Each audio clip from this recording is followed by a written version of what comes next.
আসসালামু আলাইকুম ক্লাস 6। আজকে আমি তোমাদের আলোচনা করব চিত্রবৃত্ত। সেই চিত্রবৃত্ত আলোচনা আমি একটা পাঠ আগের ক্লাসে করেছিলাম, আজকে তার দ্বিতীয় পাঠ আলোচনা করব। আরেকটা কথা বলে রাখি যে আমরা চিত্রবৃত্ত আলোচনা শেষ হলে আমরা ব্যাকরণ আলোচনাতে যাব, শব্দ, বিভক্তি, অনুসর্গ, উপসর্গ। সেই শব্দরূপ, বিভক্তি, অনুসর্গ, উপসর্গ সেটা আলোচনা করব। আজকে আমরা যতটুকু হয়েছিল তার পরের পাঠ আলোচনা করি।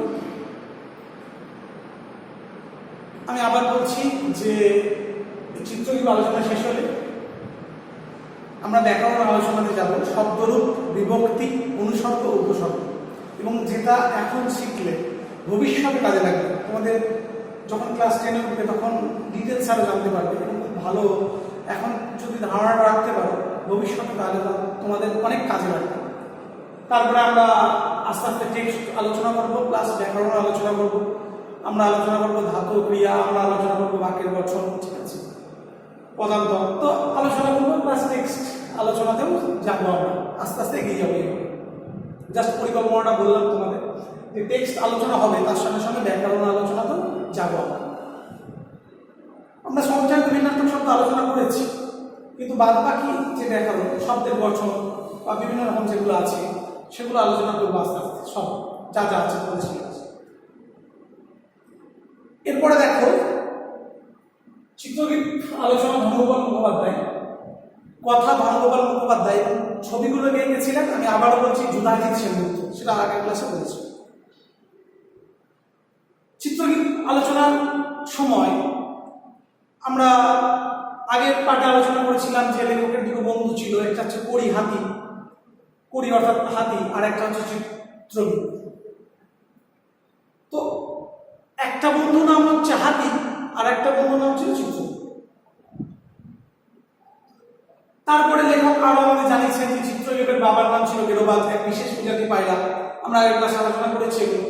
তারপরে আমরা আলোচনা করেছি যে কিভাবে সেই গেরোবাজ, চিত্রবৃত্তের বাবা, এক সুন্দরী হরকড়া বনেদি বংশে রূপসীকে বিবাহ করেছিল, সুন্দরীকে, চিত্রকীপের মা। আর গেরোবাজ এক বিশেষ প্রজাতি পায়রা, চিত্রকীপ একটি পায়রার নাম, চিত্রিত গ্রীবাজা, তাই তো, চিত্রিত গ্রীবাজা অর্থাৎ রঙিন, নানা রঙের গলা, নানা রঙে অঙ্কিত এই গলা, গ্রীবা মানে হচ্ছে গলা, তাকে বলা চিত্রকীপ। তারপরে আমরা দেখেছিলাম যে কিভাবে আস্তে আস্তে চিত্রকীপ বেড়ে উঠছে, ঠিক আছে। আমরা আলোচনা করেছিলাম যে চিত্রকীপের পাখির জগতে দুটো মধুর দৃশ্যের কথা, খুব গুরুত্বপূর্ণ প্রশ্ন, দুটো মধুর দৃশ্য আছে। আমরা আলোচনা করেছি আরো যে চিত্রকীপের যখন 3 সপ্তাহ বয়স, চিত্রকীপ লেখক আমাদের জানিয়েছেন খুব জবর খাইয়ে, প্রচুর খাওয়া দাওয়া করে। তারপরে আস্তে আস্তে আমরা আরো আলোচনা করেছি যে কিভাবে একটি পিঁপড়ে যখন দরজার পাশ দিয়ে যাচ্ছিল তাকে দেখে টুকরো করে দেয়, যখন মারিয়ে, অর্থাৎ চিত্রকীপকে অতিক্রম করে চলে যাচ্ছিল রাগে, তারপরেও তার মনে দুঃখ হয়েছিল, সে আর জীবনে কোনোদিন পিঁপড়ে মারেনি। আমরা তারপরে দেখেছিলাম যে কিভাবে কূপের মধ্যে সে জল খাচ্ছে। তো এইসব আলোচনা করেছি আমরা যে হপ্তা 5 বয়সে সে কূপ থেকে লাফিয়ে লাফিয়ে বার হয়ে কূপের সামনে জলের মালসা থেকে জল খেতে আরম্ভ করলো। আগের ক্লাসে এই পর্যন্ত হয়েছিল যে যখন তার 5 সপ্তাহ বয়স তখন সে কূপ থেকে লাফিয়ে লাফিয়ে কূপের সামনে জলের যে মালসাটা আছে সেখান থেকে জল খেতে আরম্ভ করেছিল। তো এইগুলো আমরা সব আগের ক্লাসে আলোচনা করেছি। আরো আলোচনা করেছিলাম যে চিত্রকীপের বাবা বা মা, তারা কিন্তু চিত্রকীপকে খুব যত্ন সহকারে মানুষের শিশুর মতোই লালন পালন করে বড় করে তুলছে। মানুষের শিশুকে মানুষ যেমন ভাবে ভালোবাসে, এটা হতে পারে পায়রা, কিন্তু সন্তান স্নেহে মানুষ করার ক্ষেত্রে কোনো খামতি ছিল না, কোনো ঘাটতি তারা রাখেনি। তো এই যে তাদের চেষ্টা, তাদের প্রয়াস আমাদের মুগ্ধ করেছে।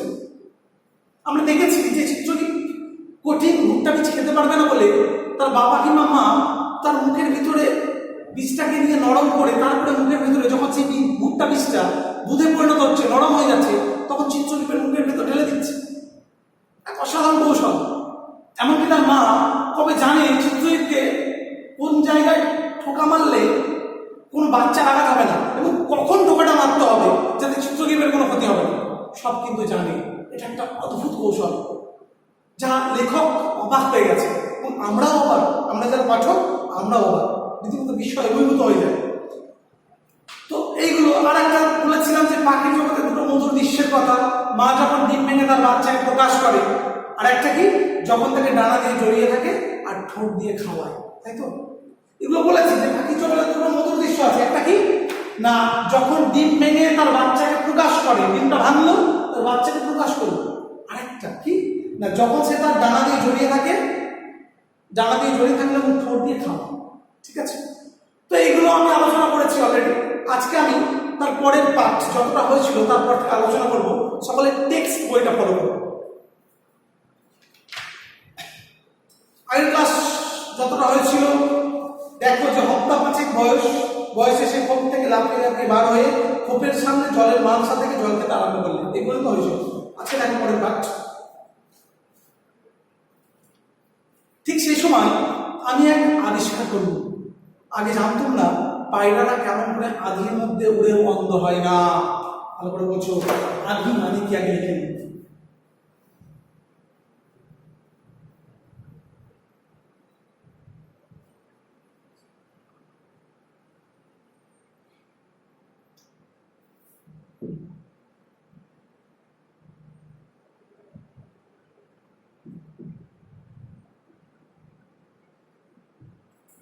আধি মানে কি? ধূলিঝড়।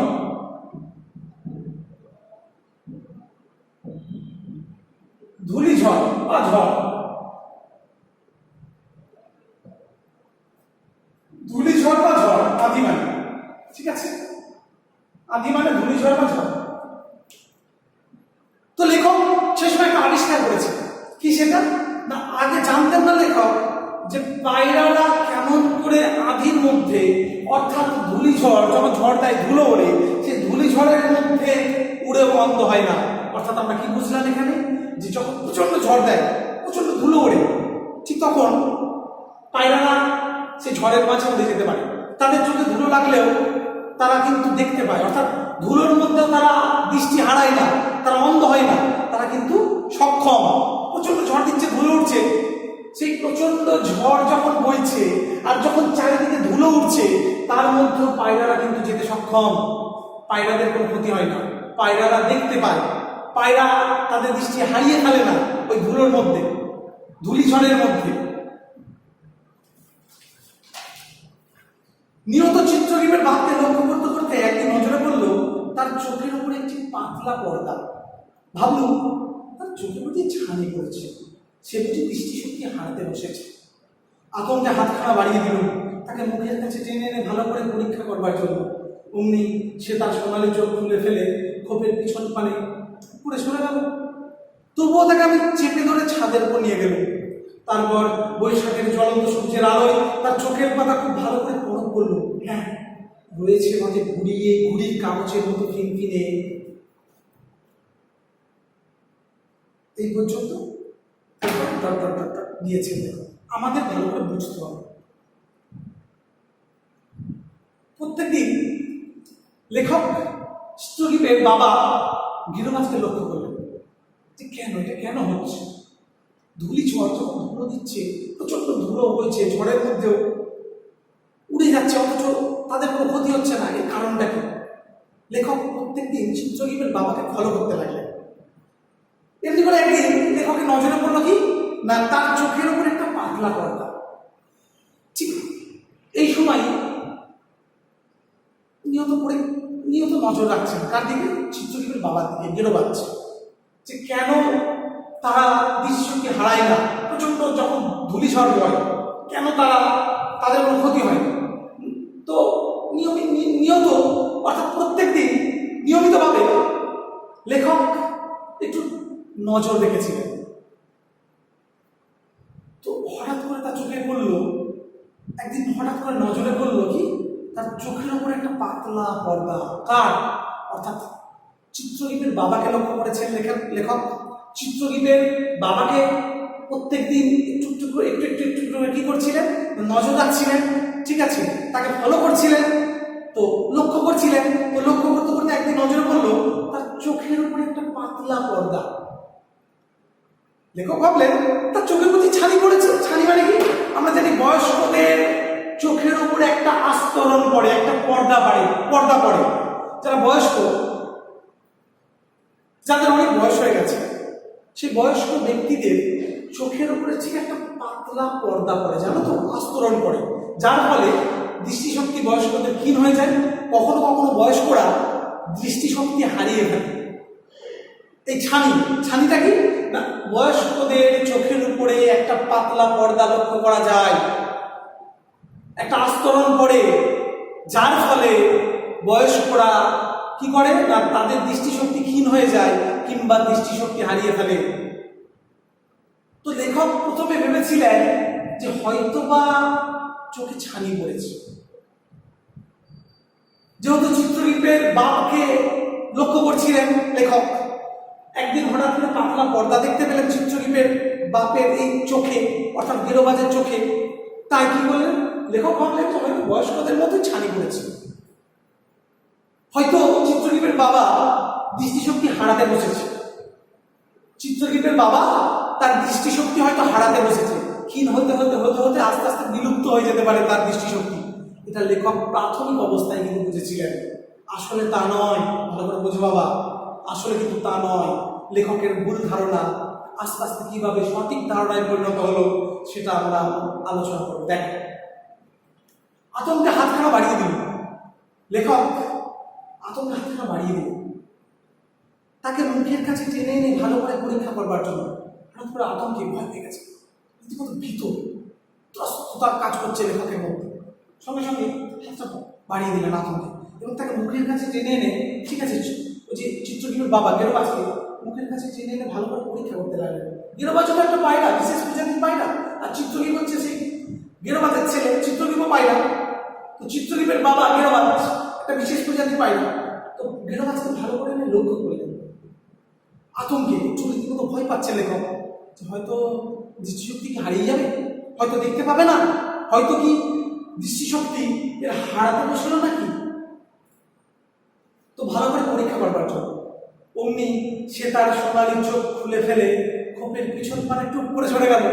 অমনি সে তার কি সোনালি চোখ, সোনালি আভার, সোনালি বর্ণের সেই চোখটা খুলে ফেলে যে খোপ আছে একটা, সে খোপের পিছনে টুপ করে চলে গেল। অর্থাৎ তার মানে আমরা বুঝতে পারলাম যে না, চিত্রশিল্পের বাবা গেরোবাজের চোখে ছানি পড়েনি, দৃষ্টিশক্তি হারাতে বসেনি। লেখক তাকে ভালো করে পরীক্ষা করার জন্য কাছে টেনে নিয়ে এসে দেখলেন, কিন্তু ভীত হয়ে আতঙ্ক কাজ করছিল লেখকের মধ্যে। কিন্তু সঙ্গে সঙ্গে যে কাছে টেনে এনে দেখলেন, সঙ্গে সঙ্গে তার সোনালী বর্ণের চোখ খুলে গেল এবং খোপের পিছনে সরে গেল। তবুও তাকে আমি চেপে ধরে ছাদের ওপর নিয়ে গেলুম। তবুও লেখক কি করলেন, তাকে চেপে ধরে ছাদের উপরে নিয়ে গেলেন। তারপর বৈশাখের জ্বলন্ত সূর্যের আলোয় তার চোখের পাতা খুব ভালো করে পরখ করল। তারপর বৈশাখের জ্বলন্ত সূর্যের আলো, বৈশাখ মাস, গ্রীষ্মকাল, তপ্ত সূর্য, সেই জ্বলন্ত সূর্যের আলো চারদিকে, যখন গ্রীষ্মকালে বৈশাখ মাসের সূর্যের তাপ, তার তেজ, প্রখরতা প্রচুর, তো সেই জ্বলন্ত সূর্যের আলোয় ভালো করে পরখ করলেন, যাচাই করলেন। পরখ মানে কি? পরখ মানে হচ্ছে যাচাই করা। ভালো করে দেখলেন, যাচাই বাছাই করলেন কি ব্যাপারটা। তো ভালো করে পরখ করলেন, ভালো করে যাচাই করলেন। হ্যাঁ, রয়েছে মানে ঘুড়ির কাগজের মতো ফিনফিনে, হ্যাঁ সত্যি একটা পর্দা আছে, ঘুড়ির কাগজের মতো ফিনফিনে একটা পর্দা। তো সেটা লেখক বলেন, ডট দিয়ে দিলেন, আমাদের পাঠকের উপর ছেড়ে দিলেন। আমরা যারা পাঠক, তোমরা পাঠক, তাদের উপর লেখক ছেড়ে দিলেন।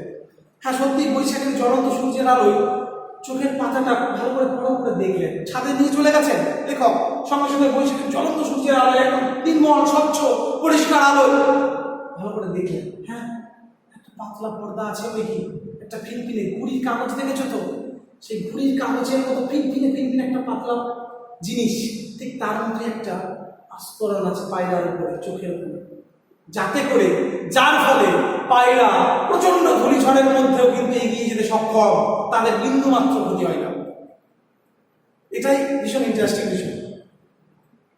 তার মানে আমরা কি পাচ্ছি যে যদি বলা হয় যে পায়রা ধূলিঝড়ের মধ্যে এগিয়ে যেতে সক্ষম, হ্যাঁ অবশ্যই। কেন? না তাদের ওই যে চোখের উপরে পাতলা একটা গুড়ির কাগজের মতো ফিনফিনে একটা আস্তরণ থাকে, যা তাদের কি করে ধূলিঝড়ের মধ্যেও তাদের উড়িয়ে নিয়ে যেতে সক্ষমতার কাজ করে, তাদের হেল্প করে, তাদের সাহায্য করে। পর্দাটা প্রচন্ড যখন ধূলিঝড় হয় তখন তাদের বিন্দুমাত্র ক্ষতি হয় না। লেখক এটা ভালো করে পরখ করলেন কোথায়? ছাদের উপরে নিয়ে গিয়ে একদম বৈশাখ মাসের জ্বলন্ত সূর্যের আলোয় ভালো করে দেখলেন। এরপরে দেখ এমনি করে আমি জানতে পারলাম যে এই পর্দাটি তার চোখ রক্ষা করে, এরই সাহায্যে ওই পাখি আঁধির মাঝে বা সোজা সূর্যের পানে উঠতে পারে। তো এমনি করেই লেখক জানতে পারলেন যে হ্যাঁ, এটা একটা পাতলা গুড়ির কাগজের মতোই আস্তরণ, আস্তরণ মানে পর্দা, আস্তরণ বা পর্দা থাকে এবং এটা তাদের চোখকে কি করে? রক্ষা করে। আর এরই সাহায্যে ওই পাখি আঁধির মাঝে বা সোজা সূর্যের পানে, আর এরই সাহায্যে আস্তরণ বা পর্দার সাহায্যে কিন্তু যখন ধূলিঝড় হয় তখন তার মধ্যে দিয়ে যেতে পারে কিংবা সূর্যের পানে সে এগিয়ে যেতে পারে। আমরা সূর্যের দিকে তাকালে আমরা তাকাতে পারি না, যখন প্রচন্ড সূর্যের আলোয় আমাদের চোখ ঝিমিয়ে দিয়ে ওঠে, আমরা তাকাতে পারি না। কিন্তু এদের মাঝে এই যে চোখের উপর একটা পাতলা আস্তরণ পর্দা থাকে, যার ফলে ধূলিঝড়ের মধ্যে এগিয়ে যেতে সক্ষম, এমনকি সূর্যের আলোর দিকেও এগিয়ে যেতে তারা পারে। সূর্যের আলোর দিকে তারা তাকাতে সক্ষম, তাদের বিন্দুমাত্র ক্ষতি হয় না। কিন্তু আমরা পারি না। আমরা চোখের যদি সূর্যের আলোর দিকে তাকাই 1 মিনিট থাকতে পারবো না, সঙ্গে সঙ্গে চোখ নামিয়ে ফেলতে হবে। তারপরে দেখো 2 সপ্তাহ বাদে চিত্রগীত ওড়ার শিক্ষা পেল। পাখি হয়ে জন্মালেও সে শিক্ষা খুব সহজ হয়নি। ঠিক 2 সপ্তাহ বাদে, সপ্তাহ মানে সপ্তাহ, 2 সপ্তাহ বাদে, 1 সপ্তাহ সমান 7 দিন আমরা জানি, 2 সপ্তাহ মানে 14 দিন, এখানে হপ্তাহ বলা হয়েছে, হপ্তাহ সমান সপ্তাহ, ঠিক আছে? তো 2 সপ্তাহ বাদে অর্থাৎ 2 সপ্তাহ বাদে চিত্রগীতকে তার বাবা মা ওড়ার শিক্ষা দিল, কিভাবে উঠতে হবে। কারণ পায়রা হয়ে জন্মেছে তো, তাই তাদের ডানা আছে, উঠতে তো হবেই বাবা। তো তাদের কি করলো? চিত্রগীতকে ওড়ার শিক্ষা দিল তার বাবা মা। পাখি হয়ে জন্মালেও সে শিক্ষা খুব সহজ হয়নি। তারা পাখি হয়ে জন্মেছে, চিত্রগীত পাখি হয়ে জন্মেছে, এটা তার সহজাত প্রবৃত্তি, এটা অটোমেটিক্যালি শিখে যাওয়া উচিত। কিন্তু তারপরে চিত্রগীতকে কিন্তু সহজে শেখানো যায়নি। পাখি হয়ে জন্মালেও সে শিক্ষা কিন্তু খুব সহজে হয়নি। কিসের শিক্ষা? ওই উড়বার শিক্ষা, ডানা নিয়ে উড়বার শিক্ষা, এটা কিন্তু খুব সহজে হয়নি। ভালো করে দেখো, প্রথম শিক্ষা দেবে তার বাপ মা। আমিও সাধ্যমতো শেখাতে লাগলো। প্রতিদিন কয়েক মিনিটের জন্য আমি তাকে কবজির ওপর বসাই, তারপর হাতখানা অনেকবার উপর নিচে করে দোলাতে থাকি। সে অস্থির দাঁড়ের ওপর আপনাকে স্থির রাখবার চেষ্টায় তাকে ঘন ঘন ডানা খুলতেও বন্ধ করতে হয়, এতে তার উপকার হয়। কিন্তু আমার শিক্ষা ওখানেই শেষ। স্লাইডটা রাখ দাও, আমার শিক্ষা ওখানেই শেষ। প্রথমে শিক্ষা দেবে তার বাপ মা, অর্থাৎ চিত্রগীতের বাবা গেরোবাজ বা তার মা গেরোবাজের স্ত্রী, অর্থাৎ চিত্রগীতের বাবা মা প্রথম শিক্ষাটা দেবে। লেখকও সাধ্যমতো শেখাতে লাগলেন। লেখকের যা সাধ্য যা সামর্থ্য সেই অনুযায়ী লেখকও চেষ্টা করতে লাগলেন। প্রতিদিন কয়েক মিনিটের জন্য, প্রত্যেক দিন নিয়মিতভাবে কয়েক মিনিটের জন্য লেখক কি করেন না, তাকে কবজির ওপর, এই যে কবজি, ঠিক আছে, এই যে আমাদের কবজি, সে কবজির ওপর বসান। প্রত্যেকদিন নিয়মিত কবজির ওপর বসান, এই যে ঠিক এই জায়গাটা, এটা কবজি, তো ঠিক এই জায়গাটা লেখক প্রত্যেকদিন, এখানে লেখক প্রত্যেকদিন ঠিক এই জায়গাটা দেখে কবজি আছে, আমরা দেখতে পাচ্ছি কবজি, এটা তো কবজি, সেই কবজির উপর লেখক প্রত্যেকদিন বসান। কতক্ষণের জন্য না, কয়েক মিনিটের জন্য। প্রত্যেক দিন এর কাজ করেন লেখক সাধ্যমতো। তার মানে আমরা কি বুঝলাম? প্রথম শিক্ষা দেবে তার বাবা মা, অর্থাৎ চিত্রগীতের বাবা মা, কিন্তু তারপরে লেখক তার সামর্থ্য অনুযায়ী শিক্ষা দিতে লাগলেন। প্রত্যেক দিন কয়েক মিনিটের জন্য এই যে কবজির উপরে বসান লেখক, তারপর হাতখানা অনেকবার উপর নিচে করে দোলাতে থাকি। লেখক কি করেন? তারপর হাতখানা উপর নিচে এইভাবে উপর নিচে করে দোলাতে থাকে। সে অস্থির দাঁড়ের উপর, দাঁড় মানে কি? পাখি, পোষা পাখির বসবার দণ্ড, দাঁড়।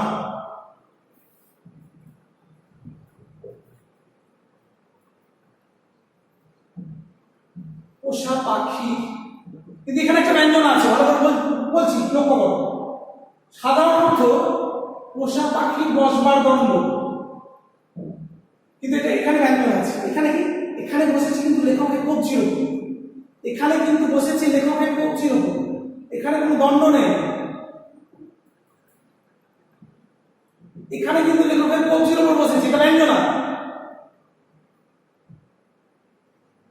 এটা সাধারণ অর্থ, এটা সাধারণ অর্থ, পোষা পাখি বসবার দ্বন্দ্ব, এটা সাধারণ অর্থ, আর এটা ব্যঞ্জন অর্থ। ঠিক আছে, বা এই যে লেখকের কবজি, ঠিক আছে।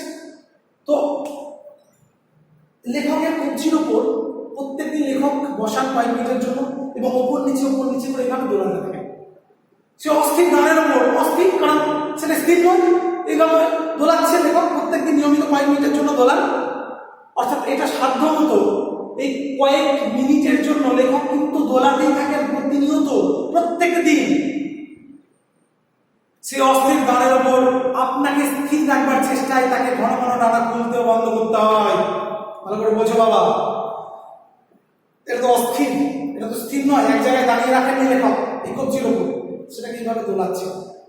তো এই দোলাতে থাকলে পাখিটা পড়বার ভয় আছে। তো যতটুকু এর ধরেন একটা পাখি বসে আছে এই জায়গায়, যখন আমি এই জায়গায় করে দিলাম পাখিটা তো নিচে চলে এলো, আবার এরকম আস্তে আস্তে ডানা করবার সে চেষ্টা করছে, ভয় পাচ্ছে, অস্থির দাঁড়। এটা সাধারণত কি বলেছি না, পোষা পাখি বসবার দ্বন্দ্ব, পোষা পাখি বসবার দ্বন্দ্ব, কিন্তু এটা ব্যঞ্জন, আমি আর এটা দিচ্ছি না সাধারণভাবে। এটা হচ্ছে লেখকের কবজি, এখানে কিন্তু ব্যবহার হয়েছে লেখকের কবজি। তো পোষা পাখির বসবার দ্বন্দ্ব, কিন্তু এখানে লেখকের কবজি, লেখকের কবজির উপর এটা অস্থির, এটা কিন্তু স্থির নয়। লেখক যখন এইভাবে দোলাচ্ছেন, এর ফলে পায়রাটা যখন ভাবছে যে পড়ে যাচ্ছি আমি, অর্থাৎ পায়রাটা যখন পড়ে যাওয়ার উপক্রম হচ্ছে, ঠিক তখনই পায়রাটা কি করছে, ডানা খুলে ফেলছে। অর্থাৎ চিত্রহীন, এখানে পায়রা বলতে কি চিত্রহীন, চিত্রহীন কি করছে, ডানা খুলে ফেলছে ভয়। এই যা একটু উপকারে লাগে, ডানা তো খুলছে। লেখক আস্তে আস্তে এইভাবে শিক্ষা দিতে লাগলেন, বিশেষ শিক্ষা, উড়বার শিক্ষা। কেন না, চিত্রহীনকে উড়তে হবে। তো লেখক যদি অস্থিরভাবে এইভাবে হাতটা দোলাতে থাকেন, তার ফলে পায়রা যখনই পড়ে যাওয়ার উপক্রম হচ্ছে তখনই ডানাটা খুলে ফেলছে ভয়ে, যা একটু শিক্ষা লাভ করছে। কিন্তু লেখকের শিক্ষা ওখানেই শেষ, লেখক এর বেশি আর কিছু করতে পারেন না। কিন্তু আমার শিক্ষা ওখানেই শেষ। ওই যে কবজির উপর, অস্থির দাঁড়ের উপর, অর্থাৎ কবজি, এটা হচ্ছে অস্থির দাঁড়, স্থির নয়, এই যে দোলাচ্ছেন। তো এই যে অস্থির দাঁড়, এই যে কবজির উপর লেখক যে বারবার দোলাচ্ছেন, এর মধ্য দিয়ে যতটুকু শিক্ষা দেওয়া যায়, পাখিকে উড়বার শিক্ষা, যার যতটুকু সে চেষ্টা করে নানা করবার, ঠিক এটা দিয়ে লেখকের শিক্ষা দেওয়া এখানে শেষ। লেখক এর বেশি আর উড়বার শিক্ষা চিত্রগীতকে দিতে পারছেন না। এটুকুতেই লেখকের ওই যে শিক্ষা দেওয়া, উড়বার শিক্ষা দেওয়া চিত্রগীতকে, ঠিক এখানে সমাপ্ত, অর্থাৎ শেষ হয়ে যাচ্ছে। এরপরে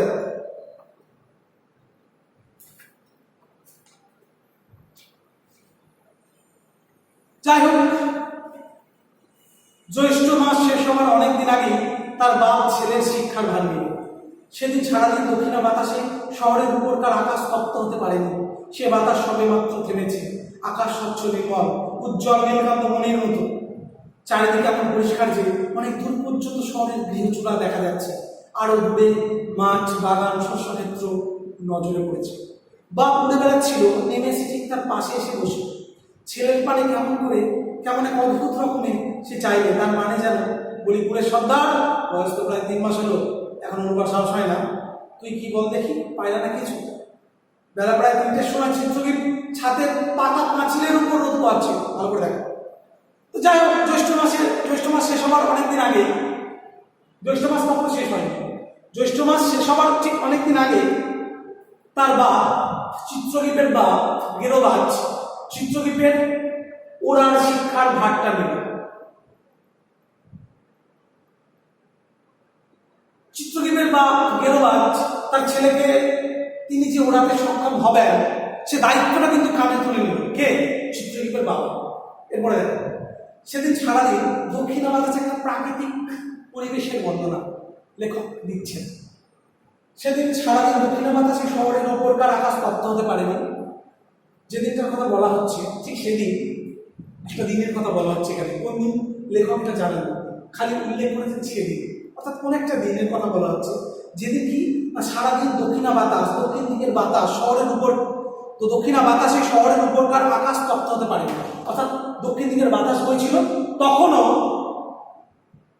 আকাশ, অর্থাৎ শহরের এই যে উপরকার আকাশ, মানে দক্ষিণ দিকের বাতাস বইছে, শহর দিকের উপরকার গ্রীষ্মকাল, ভালো করে বলবো, জ্যৈষ্ঠ মাসে শেষ হওয়ার অনেকদিন আগে দক্ষিণা বাতাস বইছে, শহরের উপরকার আকাশ তখনও গরম হয়নি, মানে তখনও বেশ ঠান্ডা আছে। কেন না দক্ষিণ দিকের বাতাস বইছে, হাওয়া বইছে, তার ফলে শহরের ওই যে শহুরে আকাশ, সেই আকাশের উপর দিকটা কিন্তু তখনও গরম হয়নি, ঠান্ডা আছে। কেন? দক্ষিণ দিকের বাতাস বইছে। সে বাতাস সবে মাত্র থেমেছে, সে বাতাস জাস্ট থেমেছে। আকাশ স্বচ্ছ, নির্মল, পরিষ্কার, ঝকঝকে, একদম উজ্জ্বল নীলকান্ত মণির মতো। নীলকান্ত মণি আমরা জানি যে নীল বর্ণের প্রস্তর বিশেষ, ঠিক আছে, নীল বর্ণের প্রস্তর বিশেষ, নীল বর্ণের পাথর, বহু মূল্যবান, যার প্রচুর মূল্য আছে, কিন্তু দেখতে ঝকঝক ঝকঝক করছে, একদম নির্মল, স্বচ্ছ, ঝলমলে। আকাশ দিকটা একদম ঝকঝকে, স্বচ্ছ, নির্মল, পরিষ্কার আকাশ। চারিদিকে এমন পরিষ্কার যে অনেক দূর পর্যন্ত শহরের গৃহ চূড়া দেখা যায়, এত পরিষ্কার যে অনেক দূর পর্যন্ত, যতদূর দৃষ্টি যায় শহরের শীর্ষদেশ গৃহ চূড়া, গৃহের যে শীর্ষদেশ লক্ষ্য করা যায়, অনেক দূর পর্যন্ত, ধরো উঁচু হয়ে আর বড় বড় বাড়ি লক্ষ্য করা যায় যদি আকাশ যদি পরিষ্কার থাকে। আর যদি মেঘ থাকে, মেঘে ঢেকে যায়, তাহলে বেশি দূর দেখা যায় না, বা কুয়াশা আচ্ছন্ন আকাশ থাকলে অনেক দূর প্রত্যক্ষ করা যায় না। কিন্তু যদি স্বচ্ছ, নির্মল, পরিষ্কার আকাশ থাকে তাহলে অনেক দূর পর্যন্ত সবকিছু লক্ষ্য করা যায়, সবকিছু দেখা যায়। তো শহরের গৃহচূড়া, গৃহের শীর্ষদেশ দেখা যাচ্ছে, আরো দূরে মাঠ, বাগান, শস্যক্ষেত্র সব নজরে পড়ছে, এবং অনেক দূরে যেখানে মাঠ, বাগান, ফসলের মাঠ, ফসলের ক্ষেত সব কিন্তু নজরে পড়ছে। বাঘ উড়ে বেড়াচ্ছিল, নেমে এসে ঠিক তার পাশে এসে বসলো। বাঘ কি করছিল? উড়ে বেড়াচ্ছে, নেমে এসে ঠিক চিত্রদীপের পাশে এসে বসলো। ছেলের দিকে অদ্ভুত রকমের সে চাইল, এবং কি যেন বলতে চাইছে তার মানে, অর্থাৎ কি ব্যাপারটা দাঁড়ালো যে বাঘ উড়ে বেড়াচ্ছিল, চিত্রদীপের পাশে এসে বসলো। ঠিক পাশে এসে বসে অদ্ভুত রকমের সে চাইল, মানে এমনভাবে দৃষ্টি নিক্ষেপ করলো চিত্রদীপের বাবা চিত্রদীপের দিকে, একটা বিস্ময়কর ব্যাপার, অবাক, অদ্ভুত। তার মানে লেখক আমাদের জানিয়ে দিলেন কি না, চিত্রদীপের বাবা গেরোবাজ চিত্রদীপকে যেন বলতে চাইছে, অর্থাৎ গেরোবাজ চিত্রদীপের বাবা চিত্রদীপকে যেন বলতে চাইছে কি বলি, কুড়ে সর্দার, বলি তুমি তো বহুত কুড়ে হয়েছে গো, তুমি তো অনেক কুড়ে মানে কি? অলস। কুড়ে শব্দের অর্থ কি? অলস। বলছে বলি কুড়ে সর্দার, বয়স তো প্রায় 3 মাস হলো, এখন ওরবার সাহস হয় না, তুই কি বল দেখি পায়রা না কেঁচো? চিত্রদীপের পাশে এসে বসে এমন একটা দৃষ্টি নিক্ষেপ করলো যেটা লেখক তার অনুভূতি দিয়ে আমাদের সামনে তুলে ধরলেন, যেন চিত্রদীপের বাবা কি বলতে চাইছে, গেরোবাজ কি বলতে চাইছে, যে তার ছেলেকে যেন এটাই বলতে চাইছে। লেখক জানিয়ে দিলেন, বলি কুড়ে সর্দার, তুমি তো দেখছি খুব অলস, তা বয়স তো 3 মাস হলো, এখন কি ওরবার সাহস হয় না? আচ্ছা তুই কি কেঁচো না পায়রা বল দেখি, তুই কি কেঁচো না পায়রা? একটা তিরস্কার সূচক উক্তি, একটা ব্যঙ্গ উক্তি যেন করতে চাইছে চিত্রদীপের বাবা গেরোবাজ, এবং লেখক তার অনুভূতি দিয়ে আমাদের পাঠকের সামনে তুলে ধরলেন। বেলা প্রায় 3টের সময় চিত্রদীপ ছাদের পাতা পাঁচিলের উপর উৎপাত ছিল। ঠিক বেলা 3টে, তখন চিত্রদীপ ছাদের যে পাকা পাঁচিল, এই যে এখানে কথোপকথন আমরা দেখতে পাচ্ছি বাবার ছেলে গেরোবাজ আর চিত্রদীপের, ঠিক এই পাঁচিলের উপর উৎপাত ছিল। এই যে পাঁচিল দেখতে পাচ্ছ সকল, পাঁচিলের উপর উৎপাত ছিল। তখন 3টের সময় চিত্রদীপ, কিন্তু গাম্ভীর্যের অবতার চিত্রদীপ কোনো জবাব দিলে না, স্থির হয়ে বসে রইল। দেখে বাপের অসহ্য হলো, সে পায়রার ভাষায় বক বক কুম কুম করে ছেলেকে ভৎসনা করতে লাগলো। বকুনি এড়াবার জন্য চিত্রদীপ যতই সরে বসে, বাপও তত এগিয়ে যায় ডানার ঝাপড় দিয়ে, বক বকানি থামে না। চিত্রদীপ কেবলই সরে সরে বসতে লাগলো। বুড়ো কিন্তু তাতে নিরস্ত হলো না, সেও তার সঙ্গে লেগে রইল। বকুনির মাত্রাও বেড়ে গেল। ছেলেকে ঠেলতে ঠেলতে পাঁচিলের শেষ প্রান্তে এমন জায়গায় উপস্থিত করলে যে উপর থেকে গড়িয়ে পড়া ছাড়া তার আর কোনো উপায় রইল না। চিত্রদীপের পা ফসকে গেল। আধ ফুট পড়তে না পড়তেই সে তার ডানা মেলে উঠতে শুরু করলে। কি অসাধারণ চিত্রদীপের মানে ওরবার ভার নেওয়া, অর্থাৎ গেরোবাজ কিভাবে ভার নিচ্ছে, হ্যাঁ একটা রিস্ক নিচ্ছে। কিন্তু চিত্রদীপের বাবা গেরোবাজ খুব ভালো করেই জানে যে ওকে যদি না ভয়ের সম্মুখীন না করাতে পারি, তাহলেও কিন্তু সারা জীবন ওই একটা যে ভয় ইচ্ছে, রীতিমতো ভয় পাচ্ছে, কিন্তু ওকে ভয়ের সম্মুখীন করিয়ে দেওয়া উচিত। ও ভয় পা, এমনকি বিপদের সম্মুখীন হচ্ছে, ভয় পাচ্ছে, মনে হচ্ছে তার বিপদ হতে পারে। চিত্রদীপের বাবা গেরোবাজ বুঝেছিল যে ভয়টা কাটাতে না পারলে, অর্থাৎ ভয়ের সম্মুখীন করে দাও। হ্যাঁ, আস্তে আস্তে আস্তে আস্তে আমরা ব্যাখ্যা করছি ওটা। তো আস্তে আস্তে আস্তে আস্তে চিত্রদীপ ভয়ের সম্মুখীন হচ্ছে, বিপদের সম্মুখীন হওয়ার পরেও তবেই তো সে ডানাটা খুলবে, নাহলে সে খুলবে কি করে? দেখো ভালো করে। তো গাম্ভীর্যের অবতার বলা হয়। অবতার কাকে বলে? অবতার কাকে বলে? কারে কয় অবতার? অবতার হচ্ছে তারা যারা, এটা একটা ব্যঙ্গ করেছে লেখক, ব্যঙ্গোক্তি, মানে ব্যঙ্গোক্তির মধ্য দিয়ে চিত্রদীপকে একটু যেন মস্করা করবে। এটা হাস্য কৌতুক মিশ্রিত ব্যঙ্গ, কৌতুক মিশ্রিত ব্যঙ্গ। ভগবান যখন জীবদেহ ধারণ করে, জীবদেহ ধারণ করে মরতে জন্ম নেয়, তাকে বলা হয় অবতার। তো চিত্রদীপকে বলা হচ্ছে গাম্ভীর্যের অবতার, গম্ভীর ভাব। তাকে বললো যে তুমি বাবা পুরে অলস, কি উড়বার সাহস হয় না? তুমি কেঁচো না পাই না? চিত্রদীপের কোনো হেল্লোর নেই, চুপচাপ বসে আছে পাঁচিলের। আরে গাম্ভীর্যের অবতার চুপচাপ গম্ভীর হয়ে বসে আছে। দেখে বাপের অসহ্য করবো, আরে পায়রার ভাষায় আমি এত বলছি অথচ কিছু কাজ হচ্ছে না। পায়রার ভাষায় বক বক করে ছেলেকে ভৎসনা করছে। পায়রার যে ভাষা, বক বক বক বক করা এবং ভৎসনা করছে, তাকে তিরস্কার করছে, তাকে বকছে, ক্ষুদ্র স্বরে তাকে বারে বারে ভৎসনা করছে, তাকে তিরস্কার করছে। রেগে গেছে চিত্রদীপের বাবা গেরোবাজ। তাকে কি করছে? বক বক বকুম। তো এই যে বক বকুম, এই যে বক বকুম, তো বক বকুম বলে যেটা বলা হয়েছে, তো সেই ভাষায় তাকে ভৎসনা করছে, তাকে বকছে, তাকে তিরস্কার করছে। বকুনি আনবার জন্য চিত্রদীপ যতই সরে বসে, বকে বকুন দেখা। চিত্রদীপ কি করছে? পাঁচিলের হাতে সরে বসছে। অর্থাৎ চিত্রদীপ গেরোবাজ এসছে এই জায়গাটা, আস্তে আস্তে আস্তে চিত্রদীপকে ঠেলে দিচ্ছে, অর্থাৎ এইখানে চলে এসছে এই জায়গাটা। চিত্রদীপের বাপ বকছে, আর চিত্রদীপ যতই বকছে ততই সে সরে আসছে, এড়িয়ে যাচ্ছে। ও যা বলে বলো, আমি অত খেয়াল দেবো, ও যা বলে বলে। চিত্রদীপ সরে আসছে, আবার বকবকানি থামছে না, আবার বকছে, আবার ভৎসনা করছে, তিরস্কার করছে বক বকুম ভাষায়, পায়রার যে ভাষা। চিত্রদীপ কেবলই সরে সরে সরে সরে বসছে। বুড়ো কিন্তু তাতে নিরস্ত হলো না। নিরস্ত মানে কি? নিবৃত্ত হওয়া, ছেড়ে দেওয়া। বুড়ো কিন্তু ছাড়তে রাজি নয়। ঠিক আছে, কত সরতে পারি সর, আমিও দেখছি। তো তার সঙ্গে লেগেই রইল। বকুনির মাত্রাও ক্রমশ বাড়ছে। আরে তুই কি ব্যাপার, তুই উঠবি না নাকি? তুই ওরছি, তুই ওর, তাদের ওর ডানা খোল। বক বক বকুন ভাষায় বকছে না। ছেলেকে ঠেলতে ঠেলতে পাঁচিলে শেষ প্রান্তে এমন জায়গায় উপস্থিত করলে যে উপর থেকে গড়িয়ে পড়া ছাড়া তার আর কোনো উপায় নেই।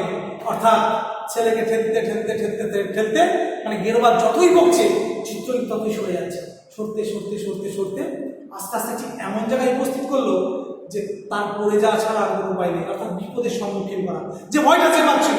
ঠিক আছে, তুই একবারে ভয় পা, তোকে বিপদের সম্মুখীন করে দেওয়া হলো না, বিপদের মাঝে ফেলে দেওয়া হলো। তবেই কিন্তু আমরা অনেক সময় মানুষরা যেতে ভয় পাই, কিন্তু আমরা যখন সাহস করে এগিয়ে যাই তখন আমরা পারি, আমরা সেটাকে খুব সহজেই আমাদের অধিকার মুক্ত করতে পারি। তো ঠিক পায়রাও তাই, বিপদের সম্মুখীন করে দেবে। তো আস্তে আস্তে আস্তে আস্তে এই যে সরতে সরতে সরতে সরতে একবারে দেখছো ঝুলে পড়েছে চিত্রদীপ। তো গড়িয়ে পড়া ছাড়া তার কোনো উপায় রইল না। চিত্রদীপের পা ফসকে গেল। আধ ফুট পড়তে না পড়তে, ঠিক পড়ছে এবার, ভয় পেয়ে গেছে, পড়তে না পড়তে একদম সোজা ডানা একদম খুলে দিল। তার ডানা মেলে উঠতে শুরু করে দিল চিত্রদীপ। কি অসাধারণ কৌশল, আমরা মুগ্ধ হয়ে যাই।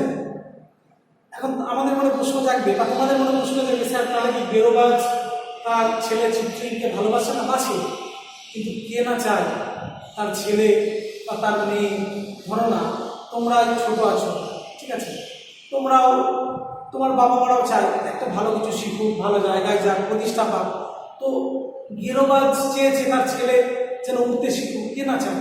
সে ভয় পাচ্ছে, তাকে একটু সাহস যোগাচ্ছে, বিপদের সম্মুখীন করে দিচ্ছে, ঠেলে দিচ্ছে। কিন্তু সত্যি সত্যি চিত্রদীপ যদি আধ ফুট পড়ে যাওয়ার পর যদি ডানা না খুলতো, যদি একেবারেই পড়ে যেত, চিত্রদীপের বাবা গেরোবাজ সঙ্গে সঙ্গে তার ছেলেকে কিন্তু রক্ষা করত। কিন্তু চিত্রদীপের বাবা গেরোবাজ খুব ভালো করেই জানে যে ও ঠিক ডানা খুলবে। হ্যাঁ, সত্যি সত্যি ডানা খুলে উঠতে শিখেছে চিত্রদীপ। তারপরে দেখো, সকলের পক্ষে কি আনন্দের কথা। সত্যি আমরা আনন্দের বিষয়ে অভিভূত হই, অবাক যে বাহ ভালো লাগলো। আমরাও যারা পাঠক আনন্দ পেলাম, চিত্রদীপ উঠতে শিখেছে। লেখকও আনন্দ পেয়েছেন। তার মা নিচে জলে ডুব দিয়ে বৈকালের প্রসাধন সম্পন্ন করছিল। এবার চিত্রকীপের মায়ের বর্ণনা। চিত্রকীপের মা কি করছিল অন্যদিকে? না, তার মা নিচে জলে ডুব দিয়ে বিকেলের বৈকালের প্রসাধন মানে হচ্ছে সাজসজ্জা। প্রসাধন মানে কি?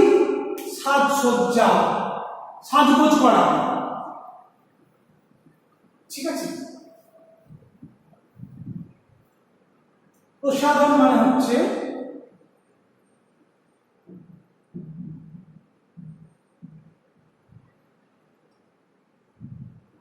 সাজসজ্জা বা সাজগোজ, সাজগোজ করা।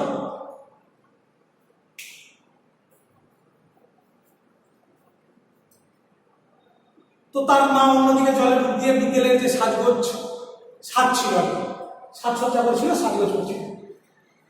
বাপের দেখে ব্যাপার দেখে দেখো